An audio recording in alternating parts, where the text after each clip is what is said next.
Jesus का हाथ हो, जीसस का साथ हो, जीसस का निवास हो, आपके जीवन में प्रकाश ही प्रकाश हो। नमस्कार, मैं हूं आपके साथ पलक शर्मा।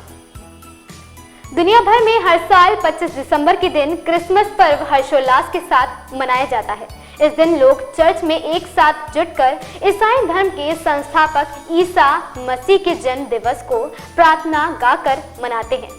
साथ ही इस दिन घरों में क्रिसमस ट्री को सुंदर तरीके से सजाया भी जाता है और तरह तरह के पकवान बनाए जाते हैं।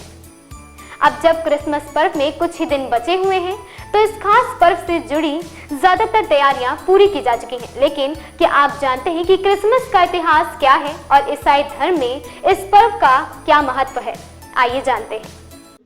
पूरी दुनिया में और खासकर ईसाई बहुल देशों में क्रिसमस पर्व को बड़ी ही उत्साह से मनाया जाता है। माना जाता है कि इस दिन ईसा मसीह का जन्म हुआ था, जिन्हें लोगों को पापों से मुक्त कराने के लिए और उन्हें सही मार्ग दिखाने के लिए ईश्वर द्वारा धरती पर भेजा गया था। क्रिसमस के इतिहास से जुड़े कई दावे किए जाते हैं, लेकिन माना जाता है कि सबसे पहला क्रिसमस पर्व रोम में मनाया गया था। लेकिन यहाँ इस दिन को सूर्य देवता के जन्मदिन के रूप में मनाया जाता है। बता दें कि 330 ईस्वी तक ईसाई धर्म का प्रभाव रोम में तेजी से बढ़ने लगा था और इस धर्म को मानने वालों की संख्या में भी तेजी से बढ़ोतरी हो रही थी।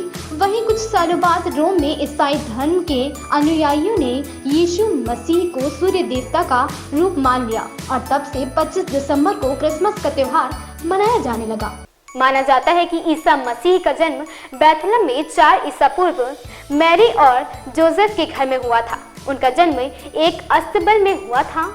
कहा यह भी जाता है कि उनके पिता और यीशु बढ़ई थे और 30 वर्ष की आयु में उन्हें जन जागरण का कार्य शुरू कर दिया था।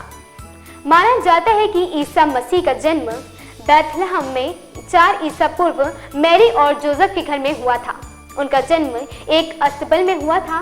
कहा यह भी जाता है कि उनके पिता और यीशु बढ़ई थे और 30 वर्ष की आयु में ही उन्होंने जन जागरण का कार्य शुरू कर दिया था। यीशु देते हैं प्रेम का संदेश, इसीलिए क्रिसमस है सबसे विशेष।